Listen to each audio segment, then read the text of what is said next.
आणि एक महत्त्वाची बातमी, नवाब मलिक अजित पवारांना भेटण्यासाठी देवगिरी बंगल्यावर दाखल झालेले आहेत। मुंबईतील देवगिरी बंगल्यावर दोन्ही नेत्यांची भेट ही आता झालेली आहे।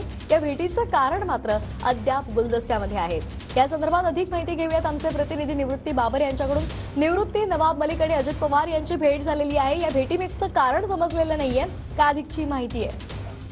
नक्कीच श्वेता, राष्ट्रवादी काँग्रेसचे आमदार नवाब मलिक जे आहेत ते उपमुख्यमंत्री अजित पवार यांच्या भेटीसाठी देवगिरी बंगल्यावरती दाखल झालेले आहेत। या दोन्ही नेत्यांमध्ये जे आहे ते भेट होणार आहे आणि त्या अगोदरच जे आहे ते राष्ट्रवादी काँग्रेसचे प्रदेशाध्यक्ष सुनील तटकरे हे देखील देवगिरी बंगल्यावरती आहेत। या तिन्ही नेत्यांमध्ये नक्की चर्चा काय होते हे पाहणं महत्त्वाचं असेल, परंतु नवाब मलिक जे आहेत ते जेव्हा हिवाळी अधिवेशन नागपूर येथे झालं होतं त्यावेळेस मध्ये मोठ्या चर्चेमध्ये होते, कारण ते अजितदादांच्या गटामध्ये गेलेत अशी चर्चा सुरू असताना देवेंद्र फडणवीसांनी पत्र दिलं होतं आणि त्यांना विरोध केला होता। आणि त्यानंतर जे आहे ते नवाब मलिक आता देवगिरी बंगल्यावरती अजितदादांच्या आणि सुनील तटकरे यांच्या भेटीसाठी दाखल झालेले आहेत। नक्की यांच्यामध्ये नक्की काय चर्चा होते हे पाहणं महत्त्वाचं असेल। नागपूरच्या हिवाळी अधिवेशनामध्ये पहिल्याच दिवशी नवाब मलिक जे आहेत ते विधानमंडळामध्ये सत्ताधारी पक्षाच्या बाकावरती बसले होते आणि त्याच्यानंतर देवेंद्र फडणवीसांनी त्यांना विरोध केला होता आणि त्यानंतर मोठ्या प्रमाणात चर्चा सुरू झाल्या होत्या, परंतु आता नवाब मलिक नक्की कोणत्या कामासाठी आलेत आणि त्यात